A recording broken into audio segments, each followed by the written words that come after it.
What do you do when your home is suddenly invaded by an invisible force?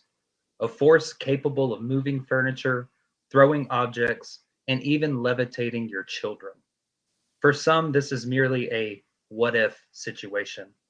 For Peggy Hodgson, this was reality and torment for 18 months. Was Britain's most documented poltergeist haunting verifiable evidence of a noisy entity, or an elaborate hoax by two young girls vying for media coverage?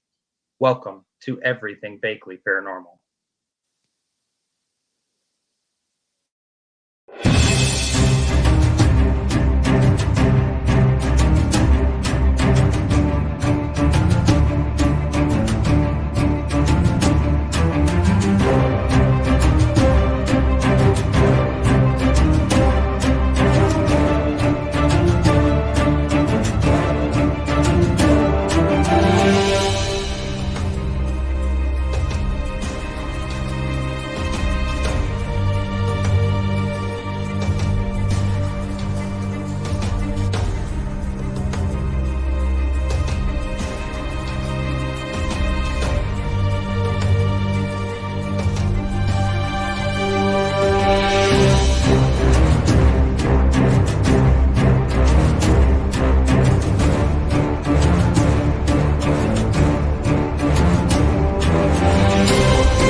Hello, everybody. And welcome back to another episode of Everything Vaguely Paranormal. As always, I am Blake Smith, and for my friends, Miss Shelley Pruitt and Mr. Ryan Roberts, my wonderful paranormal hunting besties, ghosts, I don't know. I was going for a whole... Should have practiced that. Yeah, probably should have practiced that. That's okay. Paranormal pals? Paranormal pals, paranormal posse, something along that line. That sounds dirty.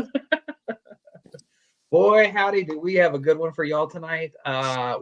First off, before we even get into this, I really, really want to tell y'all that we're going to do this in one unlike anyone that we've ever done before, because we sat here and we started thinking, what is something we haven't shown them? And what we haven't shown you is how we work behind the scenes, what we do behind the scenes after investigations. After everything is all said and done, the cameras are turned off and we're back home and the paranormal hangover is happening and it is intense. And we're trying to review hours upon hours of footage and audio. So tonight we decided to bring that to the screen for y'all. And what we're going to do is we are going to live review the Enfield Poltergeist case from London, which is one of my favorite cases, by the way. Yeah, so everybody thinks this is a good idea for everybody watching to see us arguing about shit. Exactly. Because I will tell you that these guys all know we all respect each other's opinions very much, and there are certain things that we all pick out better than others. If it's something audibly, Blake gets it. If it's something in pictures, I'm going to spot it. And Ryan is good about catching motion on videos that we're like, wait a minute, what was that? And so we all have this kind of little different specialty that we do. However, there are times that we will bicker and debate. We all love each other at the end of it. We debate. We don't argue. Argue means somebody's walking away with their feelings hurt. We debate. Oh, yeah. But at the end of the day, we come to what we feel is a very cohesive conclusion. Or collusion, if we want to. No, we don't collude. No. Because our main goal is to make sure that our evidence is as credible as possible. And I have to tell you, I got a few issues with some of this evidence, Blake.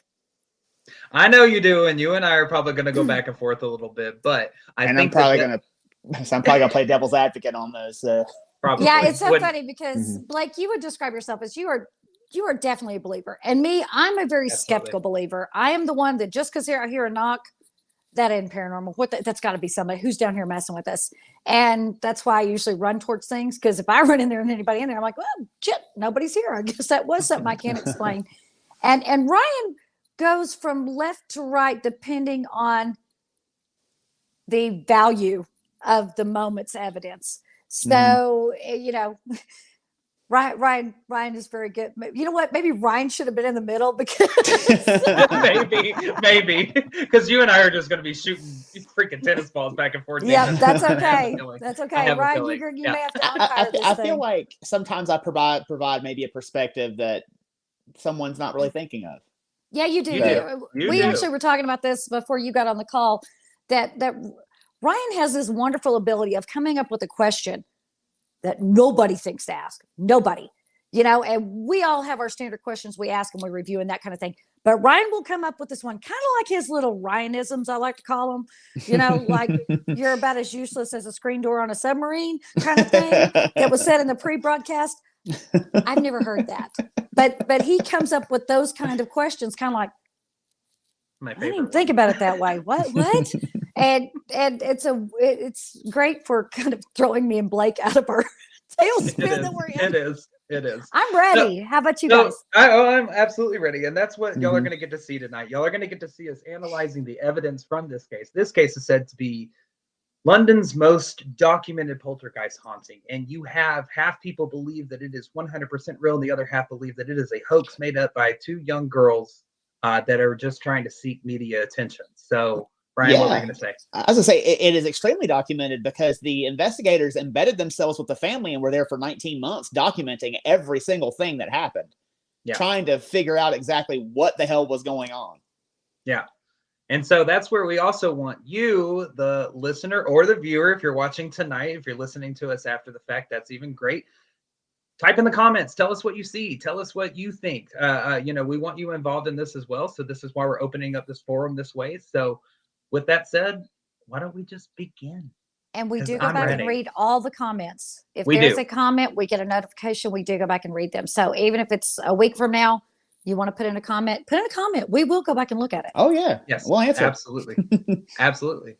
So before we get into the actual case, I just have a question. Can either of you purely 100% define what a poltergeist is? It's a noisy ghost. Yeah. And that could involve several things. Could involve movement of objects. It could involve bangs, knocks. It could be intelligent or unintelligent, because poltergeist activity, it could be residual. The man who comes in every night drops his keys on the desk, and you hear the ding of the keys every night. That's a residual, but that's still poltergeist activity. So that's my best definition I've got. It makes itself known. And that is what the actual literal definition of it is, obviously, is it comes from polter or poltern, whichever one, the German verb for to make a racket, and then geist, which is spirit or ghost. So a ghost that makes a racket. That's the actual literal definition of it. I don't know. I have my opinion on it is a little bit different. I don't think it can actually really be explained, nor can be limited to certain acts of what it can or cannot do. That's just me. I think that it is an entity, but I don't think you can label it as ghost or spirit, in my opinion, because, inhumane spirits can, or inhuman, God, words are hard tonight. This is going to be a long night. We're already starting off like this.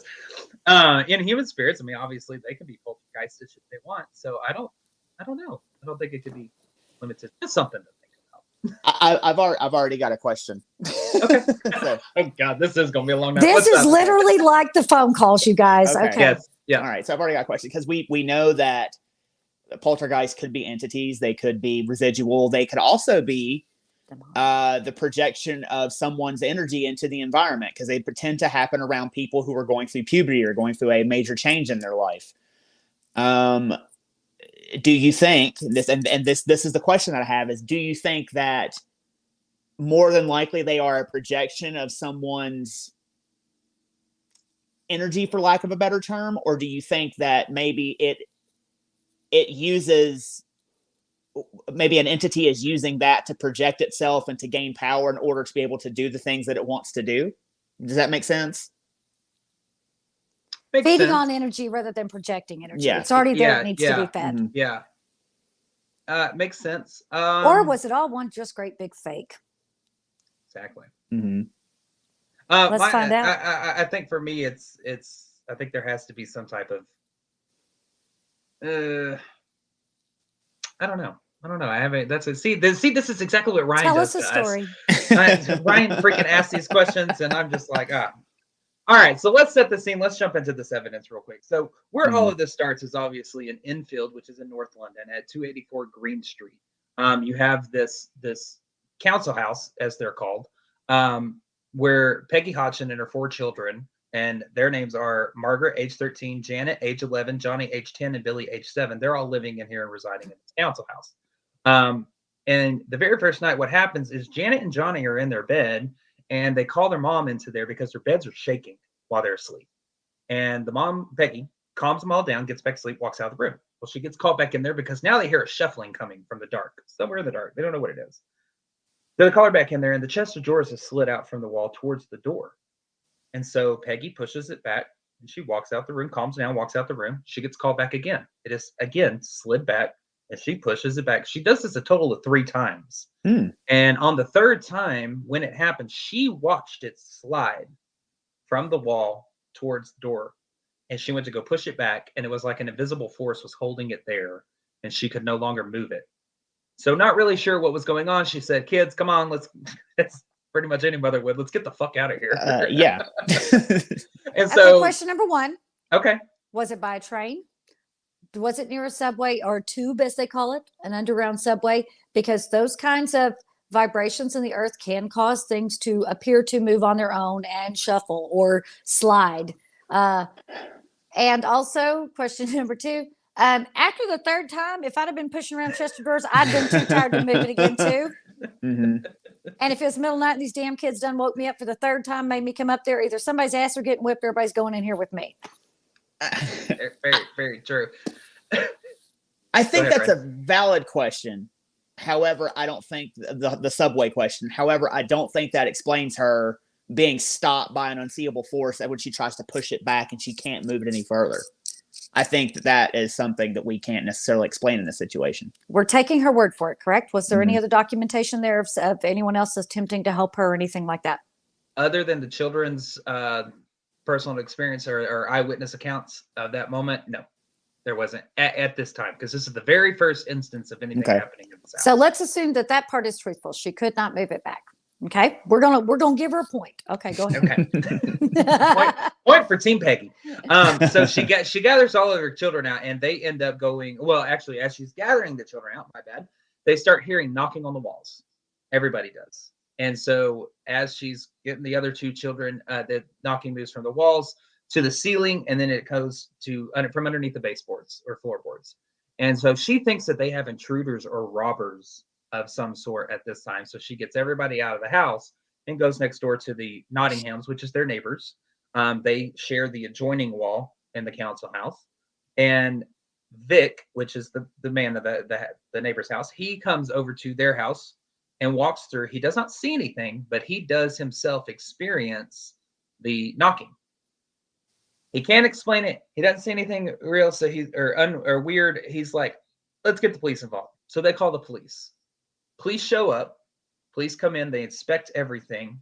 Now, they did say that they heard a couple of taps and a couple of knocks. And the lady police constable, my bad, Carolyn Heaps, said that she saw a chair levitate about half an inch off the floor and slide about 3 or 4 feet. And a matter of fact, what I'd like to do right now is just kind of share with y'all her interview that I have found. Make sure this is the one. I hope it is. Oh no, that's so okay. These buildings, it was kind of like an apartment, so they had adjoining walls. So knocks and taps could have been coming from a different neighbor. Also, did they have a vermin problem? Were there mice? Were there raccoons? Because we have been at Old Park, and I've heard something in the ceiling, and all of a sudden this damn raccoon fell out, about scared the hell out of everybody. But we heard weird shuffling, scratching, and everybody was flipping out. And then all of a sudden, this raccoon grabs hold of the pipe, and I'm like, oh, it was a raccoon, you guys. Not to my knowledge. I hadn't heard anything about a vermin so problem no or anything like that. No pest problems to my knowledge. And crap, honestly, not gonna lie. My window is frozen up right now, y'all, on my side. It's It okay. didn't want you to play it. Go ahead, Ryan.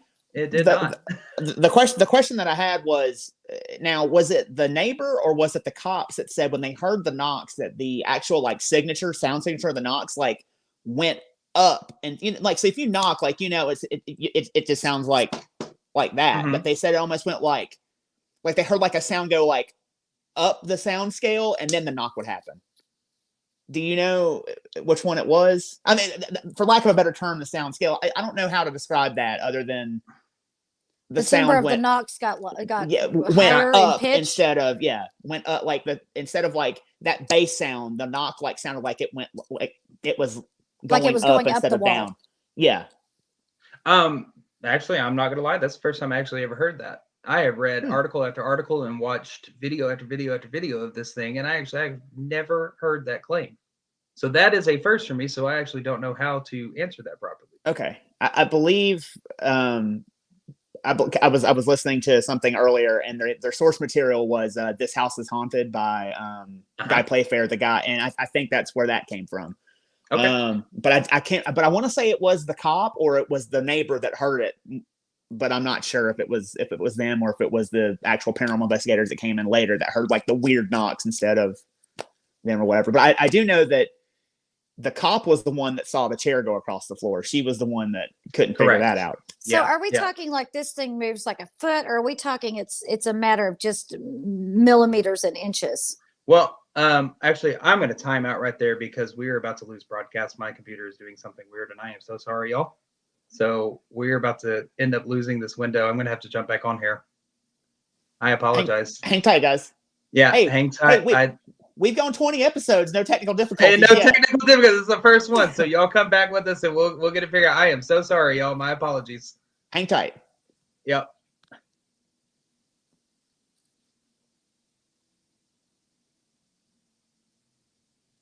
And Blake is frozen. Ryan, are you frozen? I'm here. I'm here too. Maybe Blake just has to jump back on. I don't know, man. I still see my live counter going. Mine too. This poltergeist does not want people to talk about it, does it? It's funny how it's letting us talk. Blake is like frozen. Boy, that's a terrible look on his face, isn't it? He almost looks like he's in pain. He's going to be watching this going, damn it, Shelly. He may physically be in pain right now. Well, if he's frozen, the broadcast is still going, but I wouldn't be surprised if we got kicked off. Tell me something else that you know about the Enfield Poltergeist, because my theory on some of this is that I think a lot of it was for attention.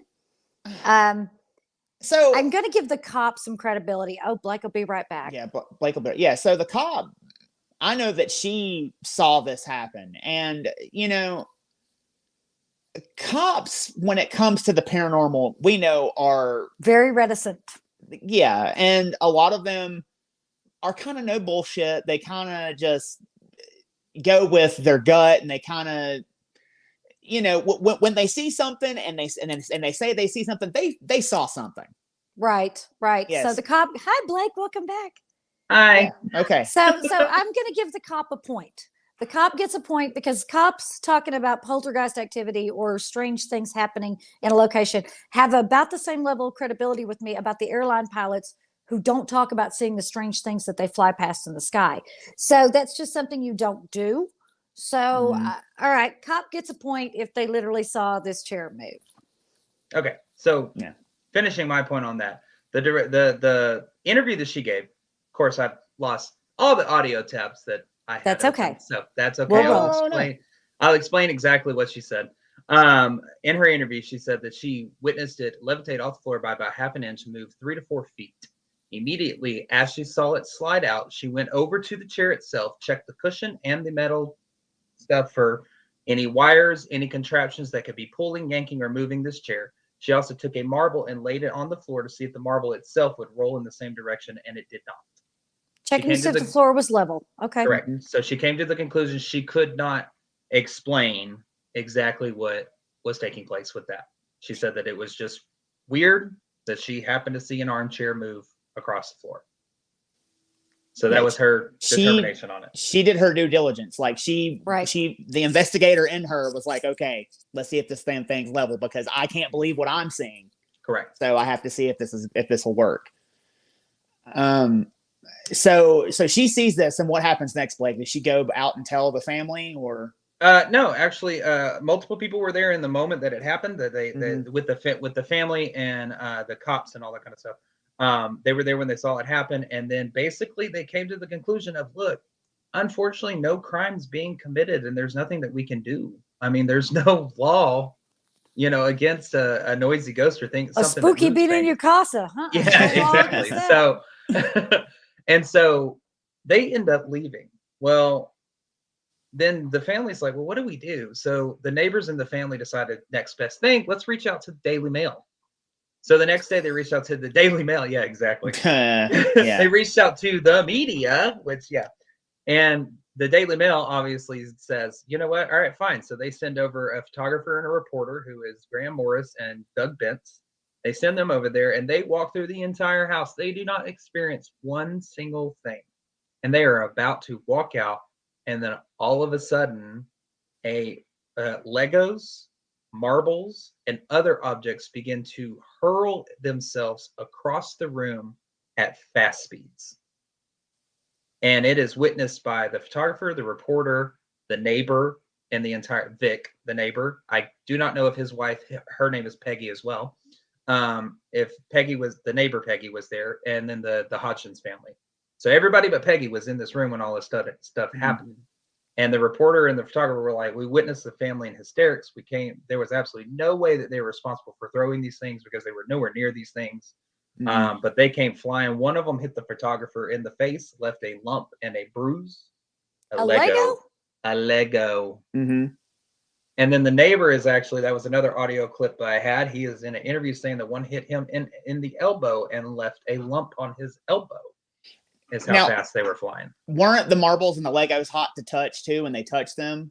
Yes. Which makes that makes no sense to me. Like, if these are these innate inanimate objects that no one's holding get flung across the room, and then there's actual heat signature on the object where it's hot enough to where I touch it, I know it's hot.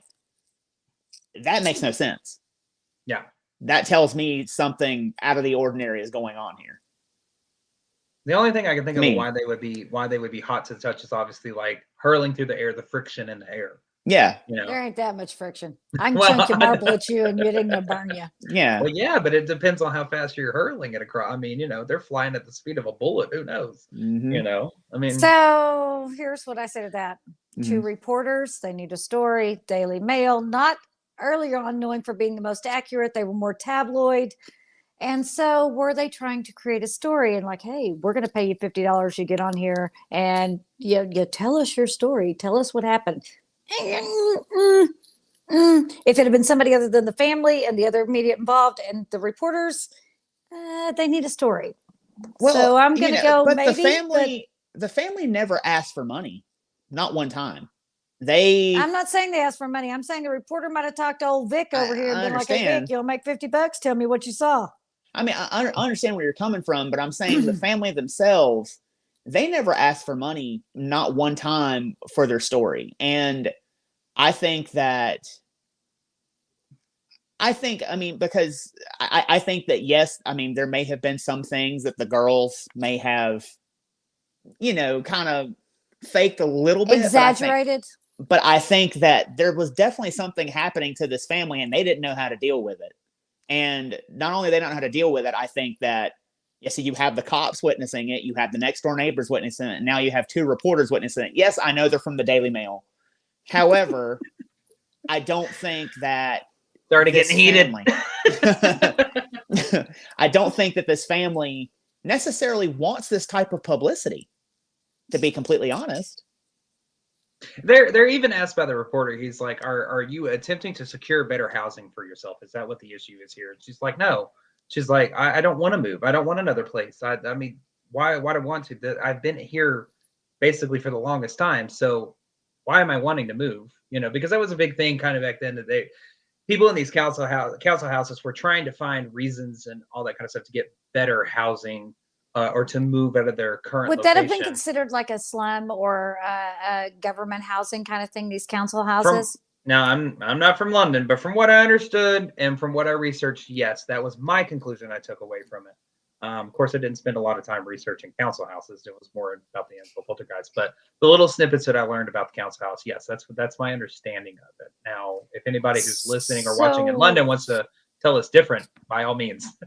So, no, I don't want to leave my government housing. I don't want anything. I want to stay here forever. Bullshit. But they never asked for anything. They never asked for any money. They never asked for any compensation in any way, shape, or form. I understand that I know of, but according to multiple sources, they never asked for anything. So why put up the charade? You remember that, and at the end of the story, I'm gonna ask a question, and we're gonna see. All right, Go ahead, Blake. So all of that is literally within the first 2 nights, and so basically, just to paraphrase and wrap some shit up, because I'm ready to get into the actual evidence of this shit.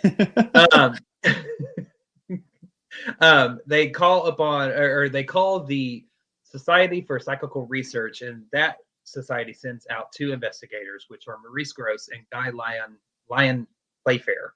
Now, Guy Lyon, God dang, say that. Guy Lyon Playfair. Mm-hmm. Thank you. Is the one who wrote the book, Ryan, that you're talking about. This house is haunted, the true story of the Enfield Poltergeist, which I am currently reading. Unfortunately, I did not find it until like 2 days ago, and I'm not a speed reader like that, so I'm not all the way through it. How is it so far, though? So far, it's pretty interesting. Okay. Yeah, I will say that. It does put a different spin on some of the evidence that is seen. Now, I'm not into the actual evidence we're about to show. I've only made it through the first 2 nights, which is why I wanted to set that up. So this, she'd only lived there 2 nights. Let me clarify. She'd only lived there 2 nights, or she'd lived there and then just 2 nights prior to the reporters getting there, this stuff started happening. No, they lived there for the Hodgson family. Yeah, they lived there for a while. So they had lived there for a while, and then just suddenly out of nowhere, shit starts to happen. Continue on with your story. Thank you. Now I'm gonna put something out there that Ryan said earlier. At this moment and in this time, when this stuff starts happening, she's got 2 teenage girls who are age 13 and age 11. God bless her. We all understand a theory about, females in puberty. Females going through puberty and that age range. So they've been. If you've ever been to a middle school, you know what we're talking about. Well, like she also just recently divorced from her husband too, right? And he was paying child support. He was coming by and paying child support, and they were still kind of fighting and arguing a little bit. So that's also another major change in their life. In the house. Yeah, there's another major change. You have 2 daughters of puberty age, and you have this going on at the same time. Yeah. So she is newly divorced. Strange shit starts happening in the house. Continue on with your story. Okay. So these 2 investigators from the Society of Psychical Research come in, basically to push a long story short. There's disturbances mainly centered around Janet, and it's mainly centered around or behind closed doors in her bedroom. And so Maurice Gross says, you know what? I don't want to miss anything that is happening behind there. So I'm going to set up a remote control camera. And when I hear a disturbance, that's when I'm going to start taking pictures. And these pictures were designed to take 15 seconds apart. And so I do not know the order that they were taken in, however, unfortunately, but these are some of the pictures that they caught that we're going to examine. This is probably the most profound one to me. Now, this is supposedly Janet is being pulled out of her bed and levitated in the air. That is what is happening in this photo. Now, some of the things that I write out, notice, if we're attempting to debunk this, take this from the stance that we're attempting to debunk this, that skeptics are saying she's using her bed as a trampoline. My question is my concern, I don't know why, I'm so hung up on the sheets. Because if you're using your bed as a trampoline, you're going to have a moment of impact from the time that you bounce, correct? Yeah, you're going to have an impact point. Yeah, from where your feet leave the ground.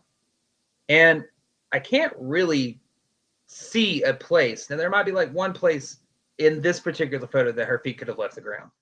But in a couple of the other ones, like we're just going to I'm going to show you the sequence real quick. This is another one of them. Now, her feet are actually touching the bed at this point. Okay. and then you have another one. And most of the three of those, the bed sheets are about in the same position. Yeah. And, I mean, also, that's a look of terror on her face, it seems like to me. But this one is really the look of terror for me. Yeah, I'm saying like in all three, but at the same time too, I can't. I'm gonna tell you right now, I see something in that say, picture I did not see before. What's that? And what's that?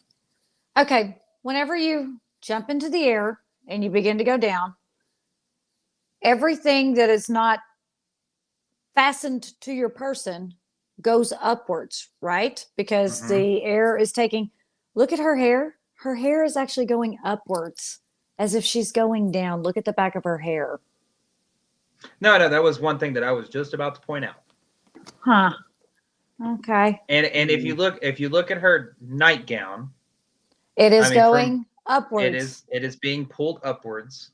And the only thing that makes me go, it depends on where she's at. She is in fact jumping from her bed. It depends on where she's at in the jump portion of it.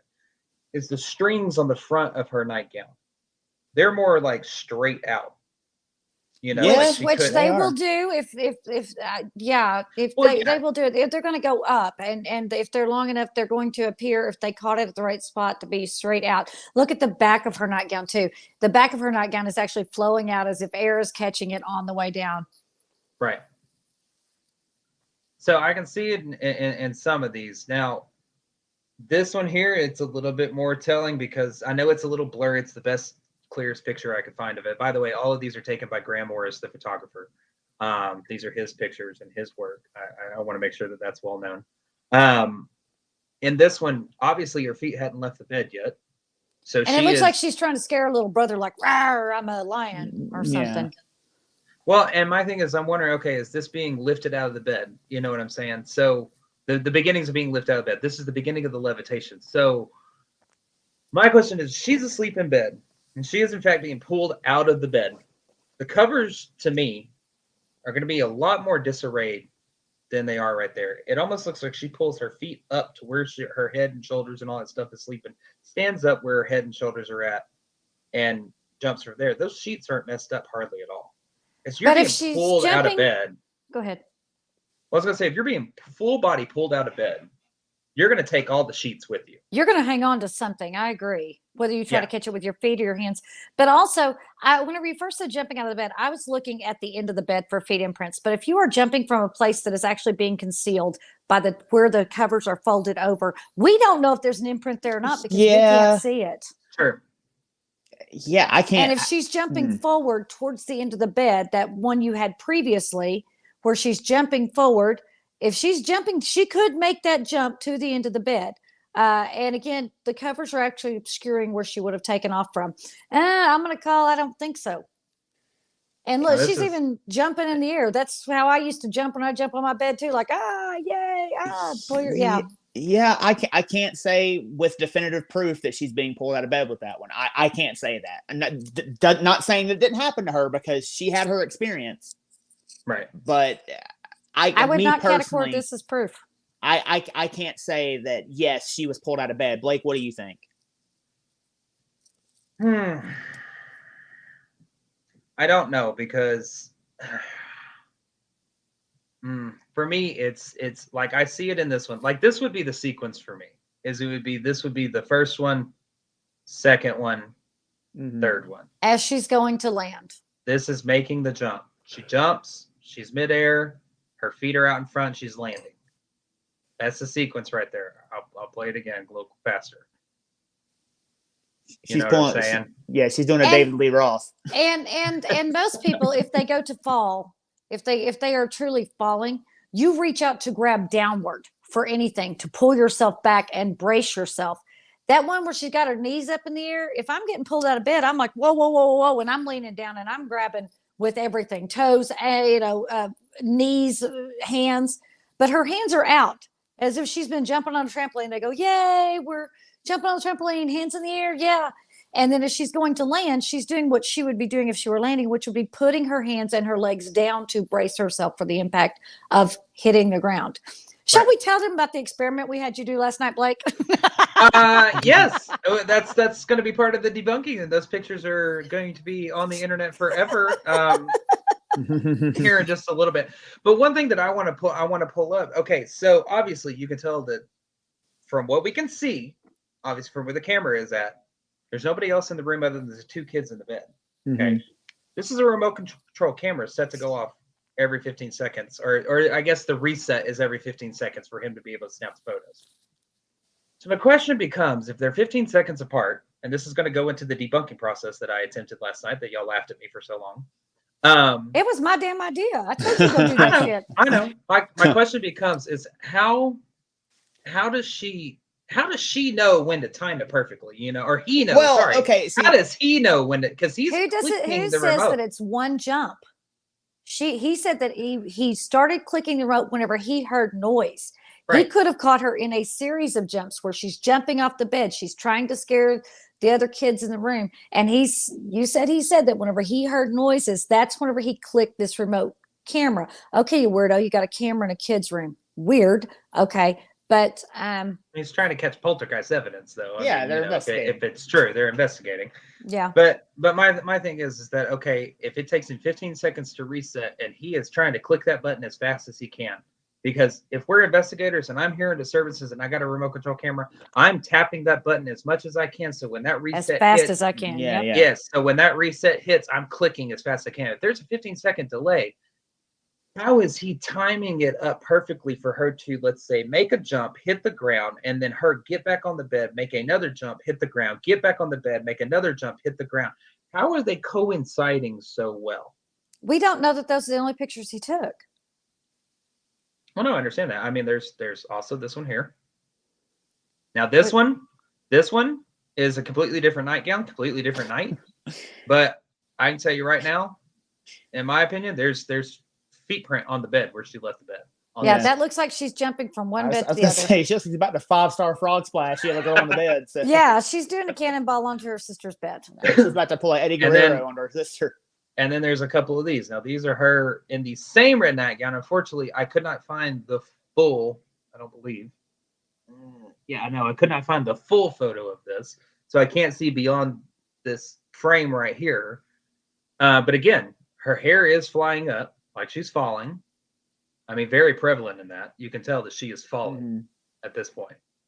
But then you have this one here as well. Again, not as blurry.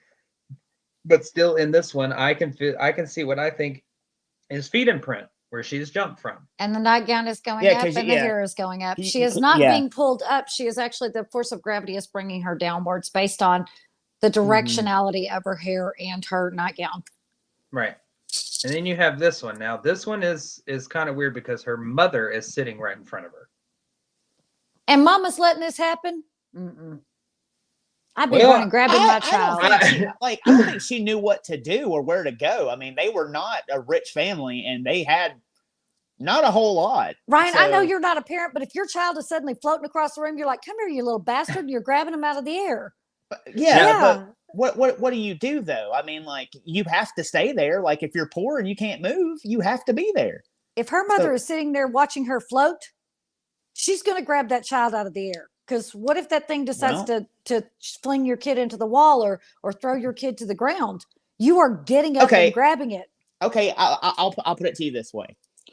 What if she's so terrified she doesn't know what to do? For instance, when I was a kid, I was attacked by a dog. I was going to get my buddy out of the house, and I was attacked by a dog.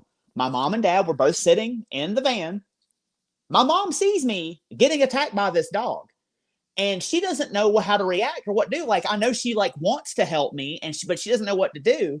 My dad gets out and hits the dog with a jacket to get it off of me. I end up having to go to the hospital, get stitches. But my mom, she doesn't know what to do. She's just so terrified because she's seeing this happen to her kid. She doesn't know what to do. So I think I can kind of empathize with this woman in this situation. If her kid is truly being yanked out of the bed by something she can't see, I think she wants to help, but she's just got her hands up. I don't know what the hell I'm supposed to do here. Okay. So here we go. This is what happens on a phone call, you guys. So your dog attack was a one-time thing. Apparently, this thing with this girl went on over and over and over. At this point, you either get desensitized to it, or you start to fight it, or you leave. But what if that's we don't know if she's had seen that happen before. That could be the first time she's seen her daughter be ripped out of bed like that, and she doesn't know what the hell to do, because we know that they had the camera in the bedroom taking the pictures. And I'm telling you, as a mom, my kid, I'm telling you, whenever you were getting attacked by a dog, I guarantee your mother was screaming at that dog or something. She was probably doing something. No, she was like Petra. She was like, I don't know what to do. Like she's like trying to, like, she wants to help me. You can tell she wants to help, but she didn't know what to do. I need my popcorn. Hold on. Let me just. I'm telling you right now, my kid starts floating around the room. I'm tackling him and bringing him to the ground myself, and like, get off that ceiling. What's wrong with you? Yeah. I'm gonna tear your ass out the frame. I'll be like, I'm telling you, as a mom, it's just like that. If I am sitting, Ryan, if you start floating up in the middle of the room, we on a haunted location, I'd be like, get your ass down. I'd be pulling you down by the pant leg. Yeah, so like in Beetlejuice singing Deo. Yeah, exactly. And the fact that she's sitting there and just kind of like, not buying it. But I don't think that's what she's doing, because the way she's holding her hands and stuff like that. Like her hands do look reactionary, like she's about to move. She's about to move, about to do something. I will say this, and this is actually pointed out by Dana that in one of the comments, is that if you have to repeat it over and over and over again, the covers are going to be in disarray even more.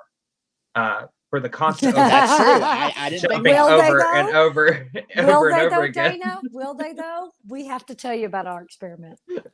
I'm like, we do, and I'm gonna have to send those photos to myself because I'm done. Do you mean you did not put them in the podcast? No, I didn't. No, I put the one. So we'll go over the ones of me jumping while we're talking about me jumping.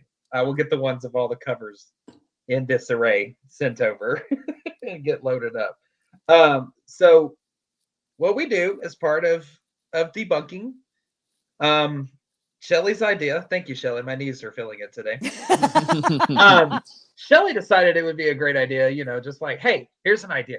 Go have Kev snap pictures of you and you jump off the bed. Let's see if we can't. And use a Polaroid, because it takes about 14 to 15 seconds for that snap. And Polaroid runs out. You take it off, you set it down, you pull it back up. About 14 seconds. So Blake happened to have a Polaroid. They decided to use that. I sure did. So I called Kev in there and I was like, look, you're going to stand in this corner. He was such a good sport. He was. He really was. I was like, you're going to stand in this corner and you're going to snap pictures of me. Just as soon as the reset is ready, you're just going to snap away. So he starts snapping. And honestly, I was a dumbass. I'm not going to lie. I forgot to take the little black cover off of the lens cap. Yes. But we timed it up perfectly, because what I wanted was, let's time the first one up perfectly where you do catch me in air. And let's see. I'm just going to hit the ground and I'm going to jump. Hit the ground, jump. And let's see with the reset how many times you catch me in air. So the first one, which we don't have because it was taken on a black piece. But they go in order from this. This is jump number 2 attempt. You look pretty possessed right there. I'd be more likely to buy that you're possessed in that picture than that chick is. I'm in the middle of the bed right there. That's where it happened to land whenever the reset was ready. Okay. I jumped off there in 15 seconds. He catches me climbing on the bed. You know what? That almost looks like you're levitating whenever you're trying to climb up on that bed. No, I think that's just my fat ass trying. Yeah, but I'd be more inclined to be like, that's an odd picture, and it is nice booty shot. Okay, continue on. You're welcome. I'm glad to see I haven't lost that. But anyways, and so then the third one comes in right as I'm about to jump. Okay, and then he catches me again, just getting settled to jump again. So we were never again ever able to time it up with me. Trying to, because I was thinking, okay, what if Jana in her head is like 1, 2, 3, 4, like that. So I made sure that I was doing that and I was trying to time it perfectly. Well, no, it never happened. And then the other question we have during this experiment was, okay, what about the clarity of the photos? If I can get mid-air, how clear do I come in? God, these are the ones I hate that are going to be on the internet. But anyways, So I counted 3, 2, 1, and Kev snapped a photo. And Pretty clear. Every time I came through, pretty freaking clear. And you're almost landing right there. You're almost landing. I'm mid-air at this point. Almost landing. Yes, correct. Almost landing. And I'm getting the pictures of the sheets uploaded right now. So I will have those. And then jump number 2, we timed it. I am mid-air. Now that looks like you are levitating. Yeah. Interesting. And then the funniest one at this point was I was trying to hit one of the poses that Janet hit to see if I could have enough time to hit that pose, and Kev snapped a photo of it. Love my face on that one. Love my face on that one. But again, as you're landing, if you notice the strings of my sweatpants, they're going up, just like her hair was going up and all that kind of stuff. So then what I did was looking at the photos is what happens when, let me get this damn thing off the screen. There we go. What happens whenever I jump from the bed, from a smooth bed? What happens? And so this is kind of what took place. We have 3 different types of mattresses in our house, and I jumped all 3 of them. I'm telling you, my feet and ankles and legs are killing me. I didn't tell you to jump off 3 beds. I told you to jump off 1 and see what. Well, I did anyways. Okay. I appreciate your thoroughness. Shit, better you than me. My fat ass would have went through. Sorry. So this was all smoothed out. This is from one jump. You can clearly see. And this is the bed. Wrinkled and rumpled now. Yes, that it's wrinkled and rumpled. And this was the bed that I was jumping off in the Polaroids. And this is after repeated over and over and over again. Not an excessive amount of wrinkling and rumpling. If you had gotten in it and kind of pulled it up and maybe didn't smooth out your undersheet, that would kind of be like what it would look like. And so, but you can clearly see 3 different distinctive marks where I jumped from the bed, 2 on the top, left and right, and then 1 down the bottom right. And then I moved to the bed in the office. This is it smoothed out. This is 1 jump. And then I moved terribly in disarray in my room. Yeah, I moved into your room, Shelly. This was it smoothed out. This one's a little hard to see just because of the pattern. Itself. Yeah, the pattern, but a little bit of wrinkle. So, and going back to some of these, if she is in fact jumping over and over and over again, now granted, if she's leaving from this spot here every time, unfortunately, in these photos, we're not going to be able to see it. And yeah, look at that. The fold of the sheet is actually farther down the bed at that point. Correct. Which her foot could have caught it. Right. If she was jumping and flipped it forward. I don't see a significant difference in you jumping off the bed 3 times in the array of her covers. I don't see much of a difference in her. If you were jumping off the bed or if she was jumping on the bed, it looks very similar to me. It is true, because if we go back to the one where I did it over and over and over again, sorry, not that one, this one, between that one and, this photo here, there really is not that much of a difference. It's about the same wrinklage. So I like that word. That's a word you never thought you'd hear on this podcast. Wrinklage. I like to make up my own words every now and then. It's a lot of fun and keeps things interesting. So I don't think I can call those pictures definitive proof. They're interesting. I can go with that. They're interesting. I'm with you on that. I will actually. Wow, are we all 3 about to agree on one thing? Because how the hell did that happen? Because last night y'all weren't agreeing with me at all. I can actually agree with it as that they are interesting. I agree. I don't think it's definitive proof that somebody's being actually pulled out of the bed and levitated in the air. Now, I agree with that. If nothing else changed in those photos, and I mean nothing else, these bed sheets changing positions and stuff like that. If nothing else changed in these photos, I would wonder, okay, is she up in the air that long? If everything is in the exact same position, unfortunately it's not. It's not. Is she up in the air that long? That would make it more interesting for me.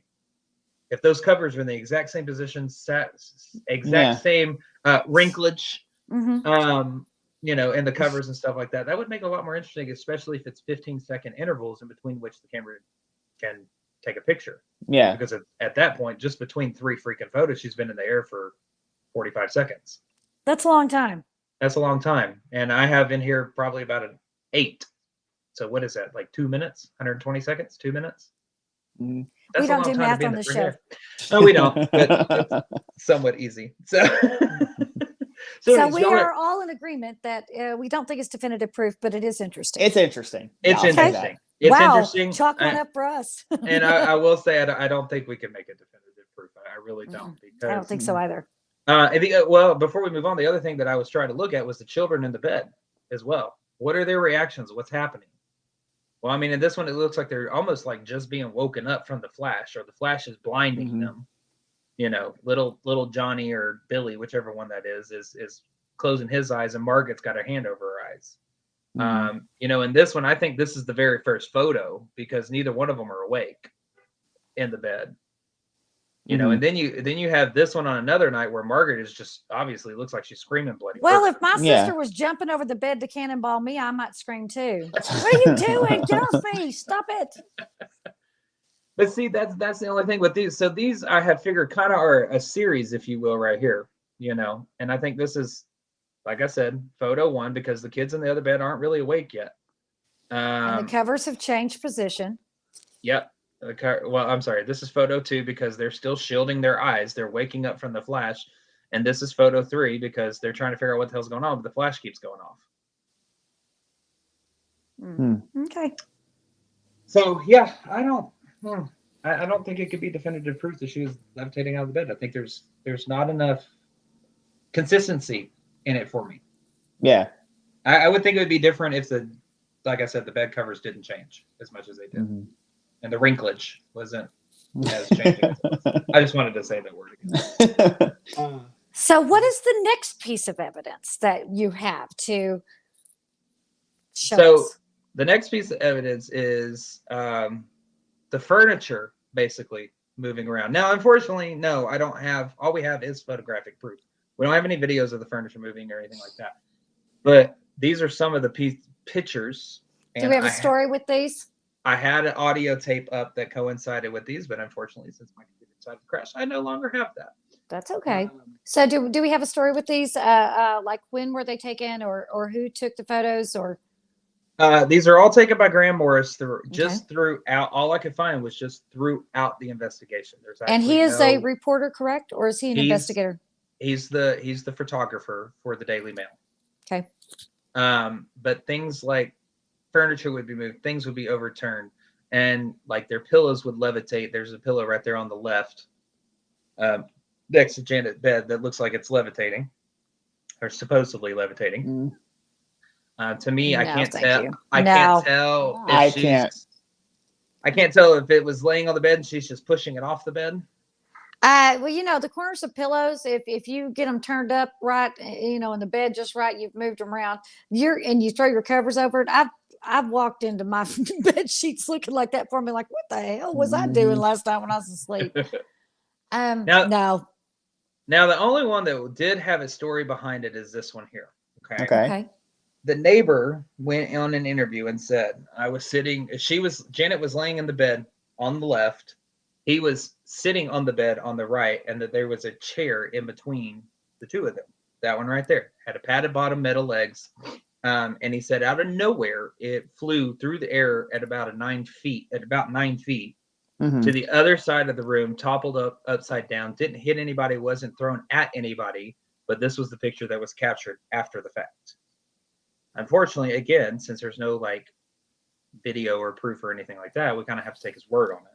You know? I'm going to give this one a little more credibility. Look at the destruction of that chair. First of all, it was definitely thrown down like that. Look at those little shattered pieces of the chair that are laying underneath it. That's however it fell. You can see like the little scattered bits. That's however that chair fell. It was not moved after it fell like that. That looks like that's a pretty sturdy chair. If it's anything like the one that's to the left on the screen, that's a relatively sturdy chair. That's not going to be easily broken. Could they have thrown it down? Of course they could have. Yeah. But if they did, they didn't move anything after it shattered. Not even to say, hey, look, let's show this, or they probably got up and got the hell out of Dodge. He did. He said because Yeah. the interviewer asked him, he's like, "Well, what'd you do?" And he's like, "I left the damn room." You know. And interestingly enough about the sheets again, there we go with the sheets. They're have a lot of wrinkleage in them. Yeah, I don't know. Okay. So Now- then they say a chair got thrown down. Okay. Now, the next one that I'm going to show is quite interesting. Because Shelley, I would really like your take on this. It is chairs as well. This is supposedly taken, I believe, in the living room area. I'm just going to show it. It's a bunch of chairs stacked on top of each other. And well, no, I'm sorry. No, it's chairs floating. They're I thought they were stacked on top of each other. No, they're moving. You can see movement on the one on the left. You can see movement of the one in the back, in the middle. Okay. Question. Do we know for a fact there was no photo manipulation on this one? Like, was this just caught camera? Correct. Nobody doctored the photo. I'm not sure that you can see motion, because if you're using a flash and those are any kind of a metal corners on these chairs, because it appears that every metal corner of this chair is illuminated. And we know as well as whenever you get something reflects, you can get that little drag behind it of the light. And that's what it looks like on that chair. However, you have to be some kind of good Lego builder to stack some chairs like that. Did anybody check after this to try to debunk that those chairs were stationary? Not to my there's not much to be known about this photo. The only thing is that this is said to have taken place while people were present in the room, and obviously you can see them sitting at the table. Is that a butt we're looking at on the right-hand side? Somebody's butt? Somebody's ducking. So what you're seeing is there's somebody laying across the table ducking. That's the butt you see on the right. Next to them, there's somebody sitting in that chair, and next to that person to the left. I can't hear you, Blake. Get back near your microphone. You're cutting out. But you have somebody. So you have the booty on the right. You have somebody sitting in the chair facing with their back to the camera, and then on the left-hand side, you have someone sitting that we can see their face. Correct. Okay. Yeah. I'm thinking that I'm not certain that I'm seeing movement here, but the look on the face of the person that's on the left, and the fact that the dude with the butt, he's clearly dodging something. He's bent down. The person on the left is they're making a motion towards the table as if to shield themselves or get like they're going to dive underneath to protect themselves. I actually give the people in the photo more credit for being credible than for being believable than the actual chairs in the air, because again, like Ryan said, we have no idea if this was photo manipulated. However, their reactions tell me more of a story than what I'm actually seeing in the picture. And two, I wonder what the shutter speed on this camera was at the time too, because if because you can see the movement. I mean, you got the flash, but you can see kind of how like it's blurred, like the chair is moving across the field of view. Right. So I wonder what the shutter speed was on, like if it was taken like at a specific pace to show just that the chairs were moving or what. But again, every corner of these chairs, you have a reflection of the flash, which leads me to think that these had metal bottoms and metal corners, which is highly likely. Which again, whenever you have a flash on it, sometimes you can get that drag behind it. Again, if the shutter speed is too fast or too slow. So again, I'm going to give more credibility to this picture, but only because of the reaction of the people. And again, since we don't know if it was manipulated or not anyway, because that photo overlay, that's actually a really good point, Ryan, because you have this, if you ever had to have your pictures developed, actually take your like 35 millimeter film in to be developed, you know that if you don't wind it right once, you can have one picture that superposes over the other, and suddenly you got the picture of grandpa's tombstone in the middle of your kid's birthday party, you know, and so that, but it does not appear in me looking at it to be any kind of an overlay, because they all appear to be about of the same quality, depth, tone. There doesn't appear to be anyone that looks more faded out than the other, because usually if you have that overlay print, one of them will be more faded out and one of them will be more solid. That appears to be consistent to me. But so that is mainly all the ones of the photos of the furniture moving. Excuse me. There is a recording that I had found and I was going to play, and it is Maurice Gross, and he is talking with the entity, and he is saying, "Knock 1 for no, knock 2 for yes," and he starts saying, he starts just kind of asking them questions, and he's like, "Are you playing a game with me?" And then all of a sudden you hear this shuffle noise, and I've listened to it. Like I said, I was going to play it tonight. But all you hear is a shuffling noise, and you hear people reacting like kind of like, oh my God, and stuff like that. And this cardboard box comes flying across the room and hits him actually in the face. Oh yeah, you can hear it on the audio. People start kind of freaking out. I have heard that piece of audio you're talking about. Yeah, I'm wishing that I could go find it. But and for that, friends, I have two words for you: Fox Sisters. I don't think. I mean, okay, no, because I gotta find the knocks. I think you may. Yeah, no, I'm not inclined to agree with you on that. That's okay. That's what makes it interesting. I do think it's interesting that he actually did it backwards. Instead of saying knock once for yes and twice for no, he said knock once for no and twice for yes. That is actually a more difficult answer to give you a positive affirmation. Usually you want them to say, no, we're not angry. No, we're not unhappy. But, that's, he made it a little bit more difficult to get a positive response. I think if I remember correctly, you hear someone in the background when I happened to go, oh, crumbs. Oh, crumb? Oh, crumbs. Whenever it happens. Well, I bet she had to go to her church and confess to her pastor come Sunday. I said crumb, but it was because I saw a ghost. Fiddle-dee-dee. Fiddle-dee-dee. A cardboard box just flew from out of nowhere and smacked somebody in the face in my living room. So this is what I'm gonna play this. Hold on, let me just play a clip. Make sure I got it set up correctly. Tell me if y'all can hear this. Okay, could y'all hear that? No. Dadgummit. Knew it was gonna happen. I'm telling you, I don't know why my computer decided to take a shit on all the audio recordings. It happens. That's okay. Anyways, I will post links. There you go. I will post links to all the audio that we had, which really sucks because I was going to play the voice, which is what we're going to talk about next. It's a live show, folks. It happens.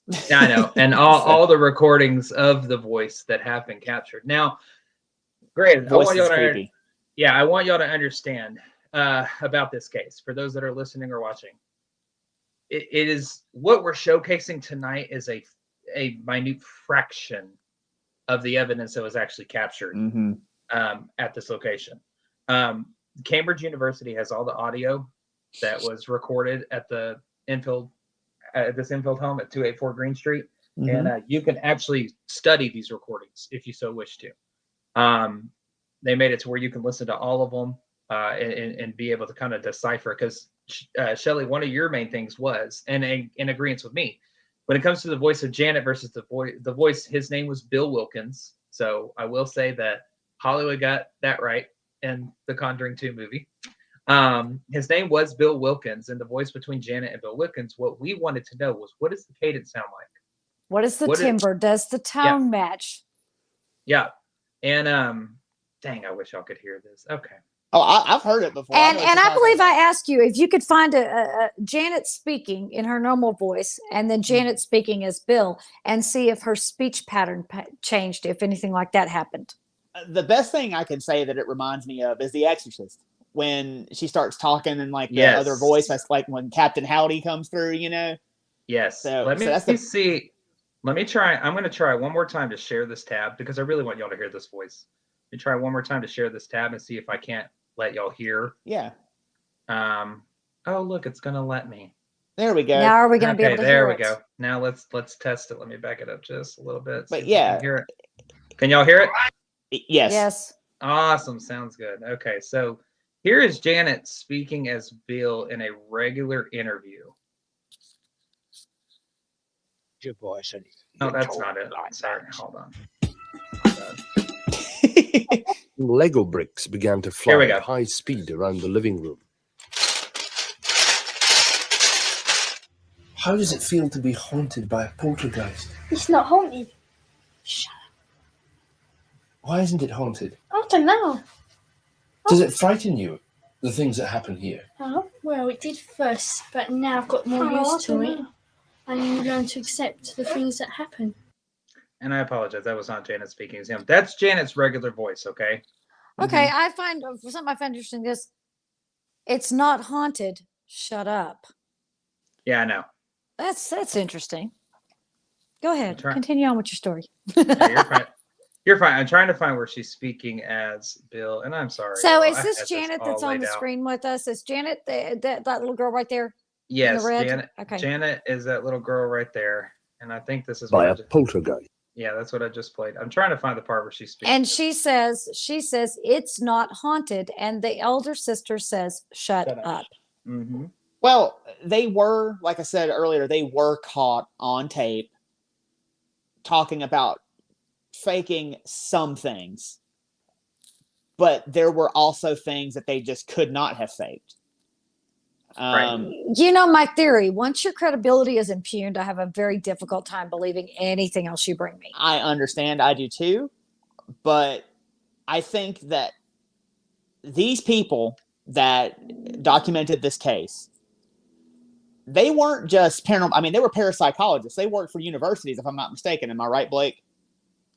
I'm sorry, the investigator. I was getting the other voice pulled up. The investigators. Yeah, the investigators. Yeah. Yeah. Well, no, one of them was he was in the Navy. That was Maurice Gross. He was in the Navy. Mm-hmm. And the other one, yes, I do believe was a professor of sorts. I don't remember what it was, but so these guys aren't just. I mean, these guys do this for a living. Well, not necessarily a living, but these guys. I mean, this is something in their academic field, and they're trying to prove it, and they're documenting as much as possible. And I think that lends a lot of credence to what happened because they're academics that are doing Okay, this. so let me clarify. I'm not questioning that they believe what they caught. I'm questioning the credibility of the girls. Oh, yeah, that's what I'm saying. I'm not questioning the credibility of the investigators because the investigators are going basically off what they are seeing, what they are hearing, what they are being told, and what they are capturing on camera. Now, I can tell you, as an investigator, I've been tricked at a location. Mm-hmm. Whenever we went in and somebody pulled their magnetometer out and said, by the way, do you know there's magnets in these walls? Really? That's why your meter goes off every time you go across this threshold. I have been fooled. So I'm not saying that the investigators are trying to pull anything over. I'm saying the credibility of the girls are in question. Yeah. I'm gonna pull this back up. Y'all keep talking because I totally get what you're saying. What I'm saying though is, while there may have been some things that the girls did fake, I think that the academics that were on the case captured enough things and recorded enough things that were not fake. Do you see what I'm saying? You're saying that there's validity to the claim because of what they caught, not because of the lack of credibility with the people being and I do think that affected. I do think that the girls did have things happen to them, but girls being that age and getting that amount of attention, they're going that could have caused them to exaggerate certain things. Yes, but I do feel like they actually did come in contact and have something happen to them. Some sort of entity was plaguing them in their home. So here is Bill speaking through Janet. Oh, yeah. These teenage sisters believe they're haunted by a poltergeist. I was going to ask the same question as I asked earlier. How many voices are there? 600. 600 voices. I know the joke. How many really are there, Margaret? I think so far we've had 10. 3. So that's Bill speaking through Janet. So are you wondering if a girl could do that voice? Because I can tell you, you should pray. Yes, a girl can absolutely do that voice.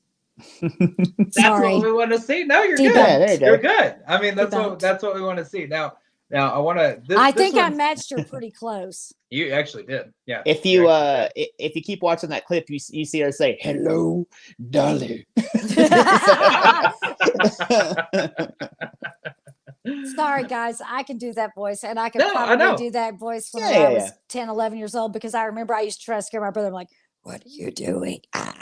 You know, he'd be like, "Get away from me, Mom! Mom, help me!" I'm gonna share this one with you because now this is kind of interesting. I got to get to the right spot. Let me look where my this is interesting, and I know Shelly, you're gonna have something to say about this, so I'm gonna play it. But here we go. Y'all listen to it. They're asking Bill.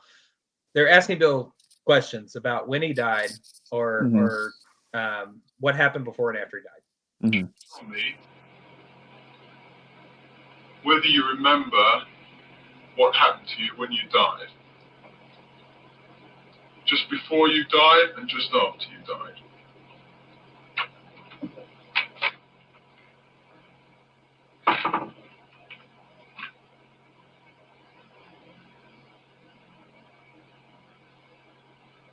Days before I died, I went blind. Then I had an hemorrhage and I fell asleep and I died in a chair in the corner downstairs. And that was, to my knowledge, accurate too of how he died. So what he says, I've listened to it countless times and I can't make out the first part before he says, I went blind, is what he says. And then he says, I had a hemorrhage and I died in a chair downstairs in the corner, basically, is what he says. Now, yes, they contacted Bill Wilkins' son and said, hey, just a quick question, how'd your dad die? And he said, well, he went blind, and after he went blind, he had a hemorrhage and died in the chair downstairs in the corner. Now I know Shelly's gonna have something to say. Well, before Shelly says anything, this is what I think. Like, I think that audio clip is way more credible than the other clip before that, where she is being interviewed. I think in that other clip, she may be putting on a bit. I think so. That's where I guess. Yeah. But that clip, the one that just played, where we have the audio clip of the investigator asking her what the deal is, that sounds like an old man talking to me. The accent completely changes. Like, he goes from, like, because she's, like, I mean, she is, she's British, but like, he goes like full Cockney, when he's talking about what happened to him, and the information being accurate. Now, the family did not know Bill Wilkins or his son in any way, shape, or form. Am I correct? So how in the hell is that little girl making that voice that sounds like, well, I understand, but that voice sounds way more credible than the other one. I will agree with you on that. The voice does sound more credible. And how is she privy to that information? I will tell you how she's privy to that information. Okay, tell me. I'm waiting. Okay. So, if you in an apartment, people talk and people hang outside and talk, and you don't think that this little girl at some point said, oh, y'all moved into Mr. Bill's apartment. That sweet old man. Did you know he had a hemorrhage? Oh, my Lord. And you know what? It's rumored that he went down there in that chair and he died in that corner. That's where the ambulance found him. Well, you don't think you could have overheard that? If I'm not mistaken, that happened 50 years before they even moved into the house. Am I right? Don't you think? Okay. Do we still tell stories about how people died? Oh, you know what? My great Aunt Betty, she died in that room back there. And you know what? The good Lord took her and she had a heart attack. And she was sitting right over there. And we think Aunt Betty's. I disagree. I disagree. I'm telling you right now, I can find a story about somebody's Aunt Betty. It's been passed down to them. And their kids know it. Their kids know this story. I get it. I understand. But that's oddly specific. What? That's the only part she tells. The good part is, how do you die? Oh, he dropped dead in that chair over there. Blake, you can wave all you want. This is I'm waving the white flag. Waving the white flag. That is oddly specific. I think that. How is it specific? He died in a chair in the corner with a hemorrhage. He went blind, and then had a hemorrhage, and then died. So that I think that's oddly specific, and I think that I don't know. I don't see her being privy to that information, and I don't see that voice coming out of her, the one in the audio clip, not the one in the documentary, but the one in the audio clip. I don't see that. I think I'm that thinking. there's I'm trying to something- see if I can do it with an accent. The chair right there in the corner. Nope. Just too southern. I'd have to get a little more British. But she's already British. I'm trying to affect a British accent. But she's not as in the other in this one. She's more like she has a lot more depth. There's a higher bass to it. There's a more of a register than in the actual interview that she's having with the interview. I do believe that with her older sister sitting in front of the person who is interviewing them, I think that is a show. I think she's trying to put on for the cameras because they want things to happen on camera. They are trying to get a story. Yes, there is an element of that. But I think when the cameras aren't really rolling and it's just the tape recorder and they are in there with her, I think that voice, I don't understand how a 7-year-old girl can do that damn. Because there's a difference in I died and I died in the corner. There's a difference. That was pretty good, Ryan. You actually got pretty close to it. And that's actually very close. And that's the thing between her and, like Ryan was saying, her and his what's the word I'm looking for? Dialect? Timbre? Dialect? Yeah, it's to me it sounds different. Well, there's a difference in an East Texas accent and a Dallas accent. So your degree of difference in the accent, I agree with that. And I do agree that this one sounds way more credible. More credible. However, I am not 100% convinced that she didn't hear somebody talking about it somewhere. Oh, y'all live in Bill's apartment. You know what happened to Bill? I'm not saying that she didn't hear the town gossip or even heard her mother, somebody tell her mother. I am not certain that she got the story, didn't get the story authentically. However, I'll give you credit with the voice. So I will play a next little section that is interesting since we have the audio up and the audio is playing. I'll play another one for you. This is one where they have captured a dog, and the family does not have a dog. The dog would only ever be heard around Janet. And this is actually the first time that they ever catch the voice of Bill Wilkins. So I'll play this. Let me hear you say my name. Come on, let me hear you say my name.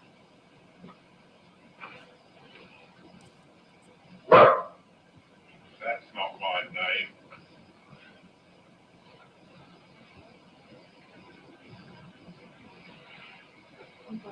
Come on, my name's Morris. Let me hear you say it. Morris. So you heard the dog bark. Yeah. I think in that one the dog actually barks twice, but then he just goes Morris. Did Bill have a dog? I can't remember if that was. I couldn't find it. I couldn't remember if that was in there or not. Okay. I don't know. Also, if I'm not mistaken, the family went on vacation at one point during this, and they were awoken by a dog barking, the sound of a dog barking from one of the girls' beds, and there was no dog present as well. Yes. So it wasn't just confined to the home; it followed them wherever they went. Yes. Shelley? I give that one a lot of credibility. That sounds like a damn dog. However, were there any dogs outside? Were there dogs that roam free? I mean, were there stray dogs? Was the window open? Gabby, can you bark real quick? Okay, I will give you. It's right up on the mic. That sounds like a dog. I'm not arguing that at all. That sounds like a dog. And I would have expected a bigger reaction if everyone in the room had heard it. Now, my question, do they just hear the dog bark or is the girl barking? No, they hear the dog bark. They hear it. So nobody is audibly making this noise in the room. But that sounds like a dog to me. If you played that for me 100 times, I go, yeah, that's a dog. Yeah. That doesn't sound like someone trying to imitate a dog or bark like a dog. It sounds like a dog to me. I give that one the most credibility so far. And honestly, there's this whole clip is probably about 5, 6, 7 minutes somewhere in there. It's on YouTube. It is literally labeled the Enfield Poltergeist real voice recordings, and in parentheses it says Bill. So anybody who's listening or watching, if you want to go listen to the whole thing, I mean, obviously we can't play all the audio that they caught. God, we'd be here for hours. Oh God, yeah. Yeah. But if you want to go and listen to the actual real voice of Bill and come to your own conclusion and come back and tell us what you think, by all means, please go do it. I think it's just an interesting comparison between Janet's real voice and Bill's voice coming through. You asked the question, does the cadence change? Does all the other things with the voice change? And in my opinion, it does. Yeah. I agree. It does fact, whenever she's speaking as Bill. Yeah. Yeah. Paul, one of our watchers who's watching, says, absolutely, it's more controlled than the one in the interview. It's not forced. He's speaking of the one that's on that we just listened to, where he tells him how he died. I agree with you, Paul. And I definitely agree with that too. Absolutely. So those are the biggest points of evidence that I could find. Unfortunately, as did you find the crashed. thing about the marbles that wouldn't bounce? Did you find out about that too? No, I could. Well, I've read about it, obviously, but Somebody tell me the bouncing marble story. We brought it up. Somebody tell me the story. So there were marbles that were being thrown at the investigators while they were there, and they witnessed these marbles. I mean, just come from out of nowhere. I don't think they ever found a source for the marbles. But like if you throw a marble at a floor, a marble's gonna bounce. And they saw the marbles fly, and when the marbles would hit the floor, the marbles wouldn't bounce or roll. It was like they described it as if you threw a metal ball at a floor that was made out of magnets. And the ball would just stick where it landed, or threw something round into mud. Yeah. Okay, so you're saying the marble hits and it does not move. No, it does not move at all. It just stays exactly where it is. It doesn't bounce, it doesn't roll, it just sticks. And so there were nights where literally all they did was try to throw marbles at the floor to recreate exactly what happened, and they couldn't get it to happen, other than when these celestial marbles appeared from out of nowhere, and just that's my new band name, by the way. When they appear from out of nowhere and just hit the ground and just stick and don't move. And out of all that, they never once thought to run a video camera. It was the 70s. I think it was harder to.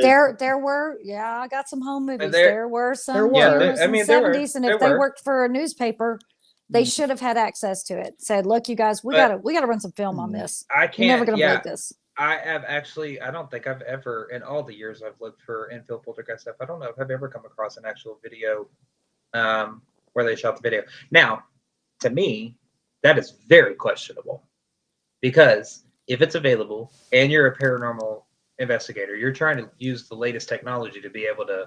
And you do this all the time. You sit around and do this. Yeah. Oh, bye, Ryan. Want Ryan to give his opinion, did it? Go ahead, Ryan. No. So when it comes down, I bet I know what happened. I think Ryan got an Amber Alert and it messed with his phone. But anyways. Okay, everybody, find the child. So for me, I really don't want to ask this question until Ryan can get back on, because I would love to hear both of y'all's conclusions. Really, in all the research that I came across and all the stories that I read about it, that seemed to have been the most profound pieces of evidence that I could find on the internet to be able to showcase to everybody. Obviously, it's not our case. It's not our evidence. All of this is through Maurice Grosse and Douglas Spence and Guy Lyon Playfair and all, the It BBC. Wasn't the Warrens. No, but that is one thing that I did want to talk about. Is because, yes, it has produced or inspired Hollywood to produce these, don't get me wrong, wonderful shows and movies. Oh, yeah. The Enfield Haunting is one of them, produced by Sky Living. The other one, Conjuring 2, which the Conjuring 2 the Conjuring series is one of my favorite absolute horror series ever. But the Conjuring 2 movie is over the Enfield Poltergeist, but there is a lot that they got right, and there's some that they got wrong, specifically being the Warrens' involvement in it.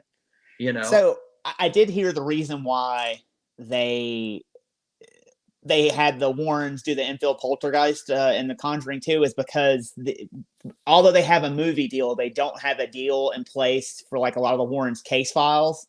So they had to kind of just pull the Enfield Poltergeist into the Warren universe as far as the Conjuring goes? Well, they are tied to it. They are. They were there for a day. They were there, Yeah. for a day. Unlike where the movie makes it seem like they were there for 2-3 weeks, or whatever, however long the span of the movie is. They were there for a day. But I think, Ryan, you and I kind of found the same thing: is that the investigators that were on this case from the Society for Psychical Research, when the Warrens showed up, I mean, yeah, they were not happy. They were basically like, "Yeah, we got this. This is you can go back to America now. Thank you. Go ahead and go." Yeah. Yeah. So the Warrens are tied to it. Don't get me wrong. Yeah. But, not the way you think they are. Exactly. Yeah. Not the way that you think that they are. So, and it definitely doesn't play into their other cases and stuff like Hollywood has made it out to be. No, Don't get me wrong. Conjuring series is a phenomenal series. I love that series. And the Warrens are very fascinating. And the Warrens are very fascinating people. There is a lot of things I love about them. We wouldn't be doing this if it weren't for them, honestly. Exactly. So, so that actually brings up a question of credibility to me as well. You tell the foremost experts in the field at this time to pound sand. And you don't, because really, if let's say we're on an investigation and someone I considered an expert, Jason Hawes from the Taps, because he is all about debunking. He is not going to call something a catch or a haunting if there is even the slightest chance that it isn't. If we got something crazy going on and he shows up and says, "Hey, I want to take a look at it," I'm like, "Oh my gosh, okay, this is what we've had happen. Can you help us with this?" I would never tell him to pound sand because, "Oh, this is all mine." No, I don't think it was about that though. I don't think it was about like, this is mine, you can't have this. I think it was about because the Warrens, although pioneers in the field, them, Hans Holzer, Whitley Strieber, all these people like pioneers in this field, the Warrens tended to lean more towards the demonic and more towards like everything was a demon. Sounds like what they have going on there. If what they have going on, someone possessing a child and speaking through them, that sounds kind of legitimate to me. I don't necessarily, because I don't think it was ever, I mean, it threw shit and like messed with people, but I don't think it ever physically like harmed anyone badly. Well, here's the question that I have. Is that what comes down to classification of a demonic entity? Well, demonic to me is inhuman.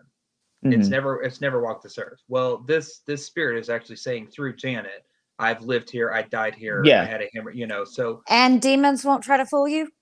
No, I need help. I'm a girl trapped and I can't get out of this, and help me. Shelly is just pissing all over our areas today, isn't she? I think your theories to be valid and credible. No, I know you do. I know you are, but go ahead, Ryan. Sorry. I understand where you're coming from, but I think that because Blake, do you remember the exact date on this? Like the exact dates this took place in it started October. Jesus Christ, August 31st, 1977, and the end date was okay. So late 78 into 79. So when did Amityville come out? Like the book, like Amityville had come out already, right? Oh yeah, yeah. Amityville was out. Yeah. Okay, so when Amityville comes out, you have a lot of people.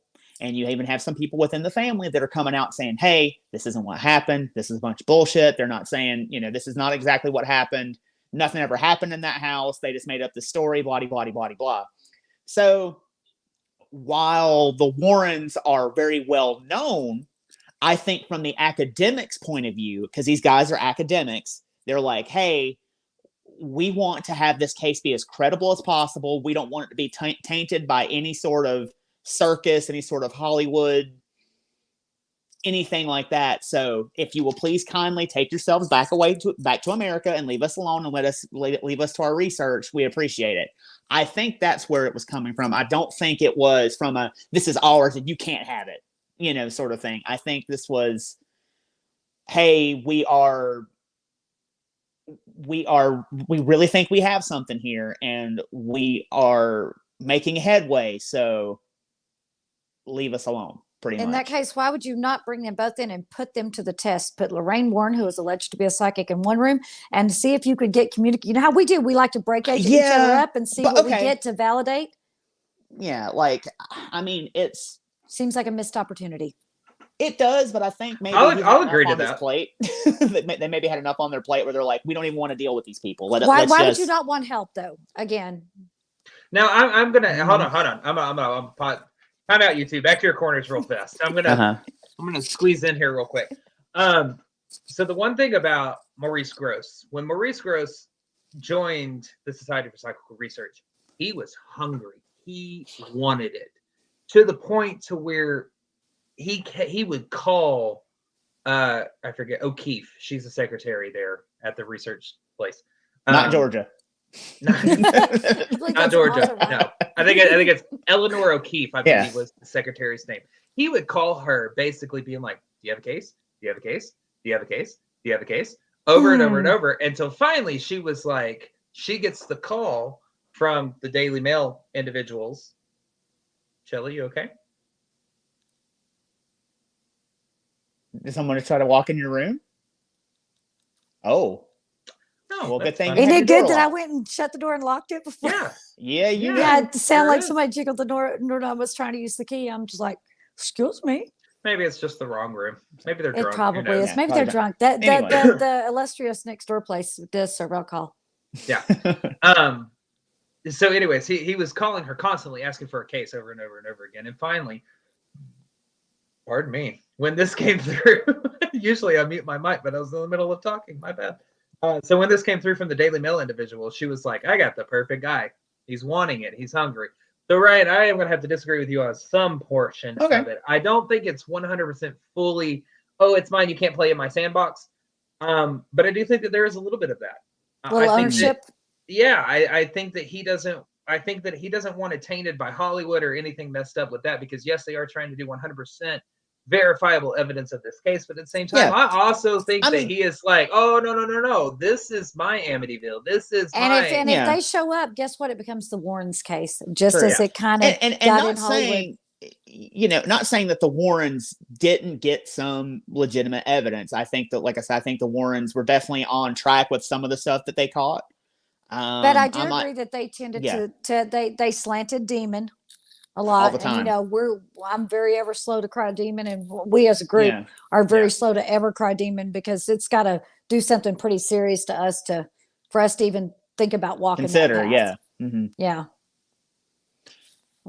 So I was gonna say, with all things considered, I want to hear conclusions. I understand we have not, obviously, as paranormal investigators, we want to see every piece of evidence we can before we make a conclusion. So I'm asking y'all to do the impossible. But Shelly, with the limited amount of evidence, I'll let Ryan go first.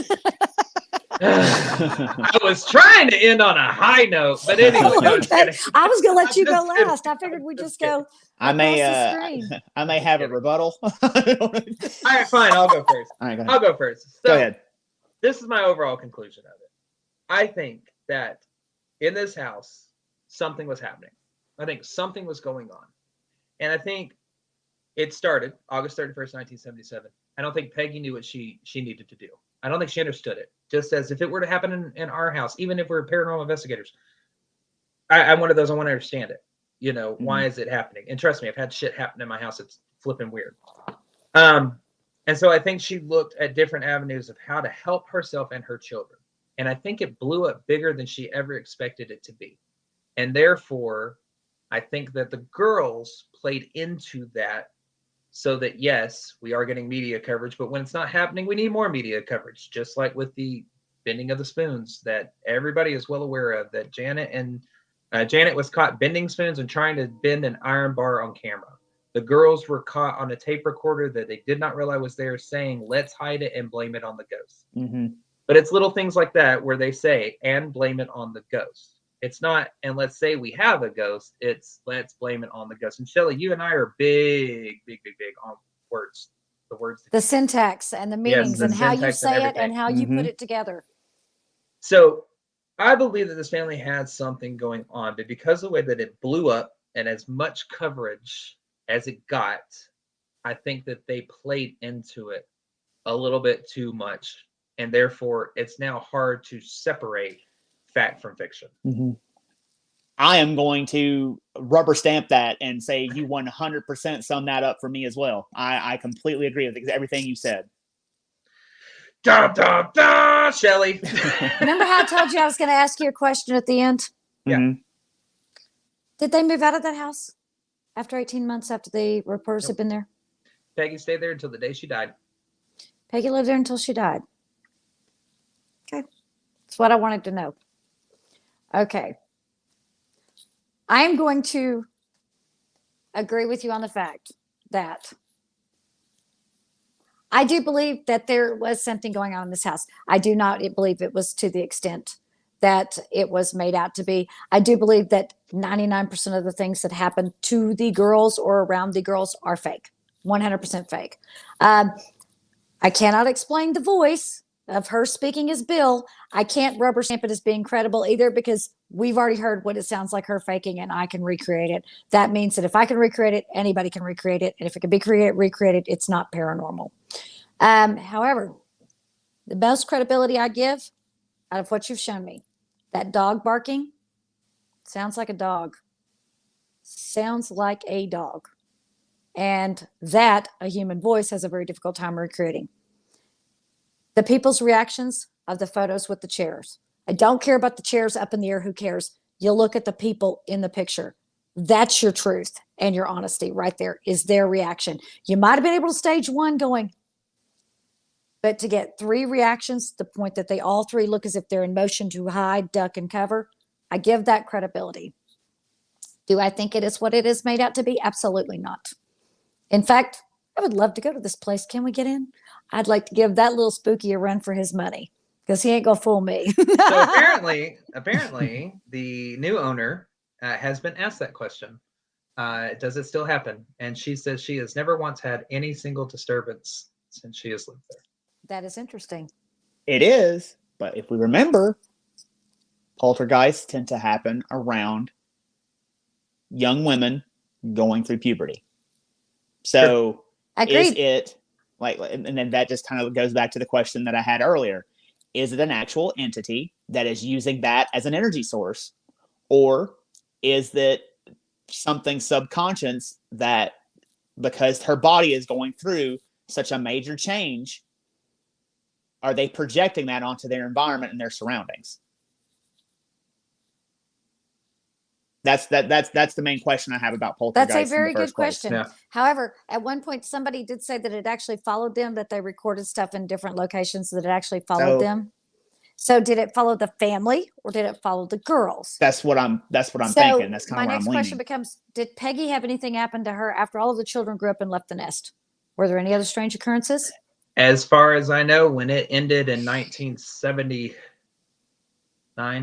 I think beginning of like 79. I think so it only lasted for 18 months with an 11-year-old and a 13-year-old. 18 months. 18 months, 11 so and you 13-year-old. actually have another, say they left at 18. You've got another 7 years with the 11-year-old and another 5 years. And it just suddenly, 18 months, oh, we all good. Everybody's had what needs to have happen to them. No. But they were at that, and 11, but they were on at that age of puberty. They were at that age of puberty. Who knows? Like the 11-year-old could have matured faster than the 13-year-old, and they could have had their. It's highly unlikely their womanhood that they would have come to them at the exact same 18-month period, being 2 years apart. Very unlikely. Well, with the 13-year-old being 13, and then somewhere in between, we don't know if she was closer to 12 when she was 11, or if she was closer to 10. We don't know how old she was. I mean, we know she was 11, but we don't know how close she was to. But like, that makes total sense to me. Within that 18 months, they both could have come into womanhood, and that could have triggered whatever this thing was in order, in the apartment home. So what I saw in the interview was I saw a very mature looking 13-year-old sitting up straight, able to have a conversation, not playing around, being very direct, very mature. And actually, if you were to have let me look at that, I would have gone, oh, that girl's 14 or 15. And then you see the 11-year-old, she's laying down, she's slouching, she's night and day. I'm talking very, very, very mature, extremely mature. I have a hard time believing in that 18-month time frame, this 11-year-old got mature.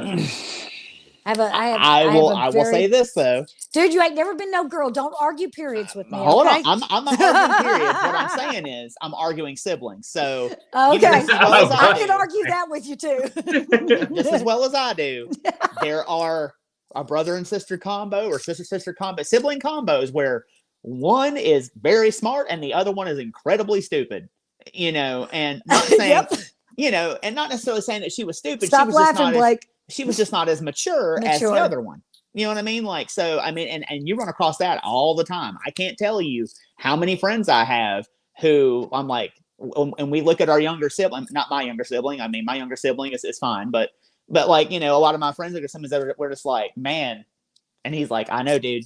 I don't know. You're like, we did not come from the same tree. That nut fell on the other side.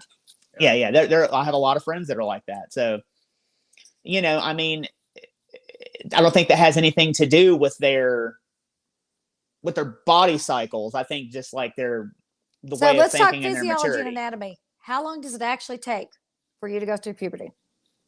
I know most men don't finish growing until they're almost 23 years of age. So you're telling me in 18 months, everything was going to happened? What I'm saying is are you telling me in 18 months, she all grown up now? She's done. She done grown up. Yeah, she done got a job. Let me tell you something, Ryan. Puberty happened to me. I'm going to tell you, it was my first year in college where I looked down. I went, holy crap, my boobs. I got boobs. And I went, oh my God, my butt came in. But I had been maturing prior to that. It was just all of a sudden there they were. I was real excited too. But I'm talking about the early stages of puberty when your body first goes through that change is what I'm saying. The very early stages of puberty. That's when a lot of poltergeist activity tends to happen. That is true. Yes. That is true. So around the very early stages of puberty. Your preteen to early teen. Mm-hmm. So is when poltergeist activity does happen around young girls. Yeah. So that's you're what saying I'm saying. In 18 months, they all of a sudden this just happened within 18 months of each other. Early puberty, yeah. That's what I'm saying. I'm going to tell you no. I think I'm gonna wave the white flag again. We've reached an impasse on this. I'm gonna say Ryan and Shelly are agreeing to disagree. We're agreeing to disagree. Yeah. And if you ever wonder what goes on the phone calls, what goes on pre-broadcast, on post, because I guarantee you, we'll get we ain't mad at each other. It's not that we don't respect each other's opinion, because we totally do. Because I can see it both ways. I'm able to I'm not so one-sided where I'm like, this is it and this is exactly what I think. I'm like, okay, I understand where you're coming from. And honestly, but you guys changed my mind on something tonight, because there was one that I was just like, no effing way. And I listened to you guys and I looked at it a little closer. I'm like, okay, they're changing my mind on this. I was like, damn it. But that's okay. Mm-hmm. But you did. And that's what it's about, is discussing it. And this is what we do. Really, you guys. This is how we do. And you know how we end our calls with each other? Love you guys. Talk to you tomorrow. And in speaking of which, that's the same thing that we're going to do. Y'all, we want to thank y'all again for joining us for this week. We hope y'all enjoyed a little bit behind the scenes footage of what it takes for us on debunking some of these investigations that we are part of, especially one of my favorite cases, the Enfield Poltergeist. Can you hear me? Yes. Okay. We thank y'all for joining us. Please don't forget, we are across all social media channels, not just the one that you're currently watching us on: YouTube, Facebook, Twitch, Twitter, Instagram. Please go follow us across all social media channels. We utilize each one differently. You won't ever see all of the stuff we have across everything. So make sure you're following us across the board. And Shelly, tell them what else they can do. You can go and become a Patreon member, which means you get all of the pre-broadcast. You get Spirits with Shelly, Bedtime with Blake, and Ryan's reviews. And you can do that. We have one tier and you get everything. You don't have to go buy 5, 10, 25, no, $5, get you all of it. Come and see what we really talk about. See our sense of humor, because really we joke around. We behave whenever we're on here, even though we're kind of aggravating each other a little bit. We behave when we're here, not on Patreon. So that is something you need to go and do. Patreon's that paid content. Yeah. Yeah. This is, regular subscription. Patreon's that paid channel. The one your mama don't want you to watch and you try to get it in while it's scrambled. Yeah. What else, Mr. Ryan?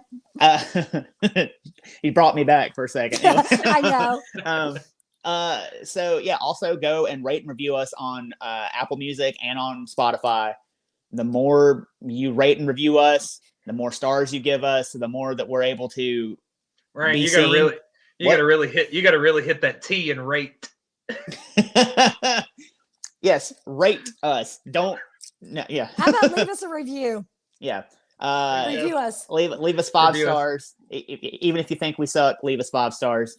Write a review because that makes us more visible, and the more people that see us, the more we can bring you, the more better content we can do for you. I know that word salad just came out of my mouth, but anyway, yeah. And Blake, did you want to tell them about Yep, this weekend, this is it. This is the last week coming up.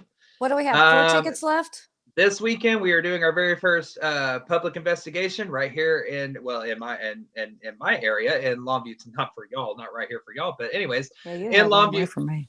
Yeah, in Longview, Texas, at the Gregg County Historical Museum. We are almost sold out. We only have 5 tickets available left. Okay, that's it. And you have... And we got no more friends 4 after 5. days. If you want it, go get it, because don't be calling us and asking us, hey, can you get me in? No, we cannot. Yep, It is an event that's going to last from 7 p.m. to 3 a.m. We are going to be ghost hunting, paranormal investigating, whatever you want to call it. Gregg County Historical Museum, which is a very good untapped location that we got some excellent evidence at. If you want to go see what evidence we got, go check out our YouTube channel. But y'all, for myself, I'm Blake Smith, and my friends Shelly Pruitt and Ryan Roberts, we thank you very much for joining us this week, and we will see you next Tuesday, y'all. Yeah, don't Good get night. that wrong.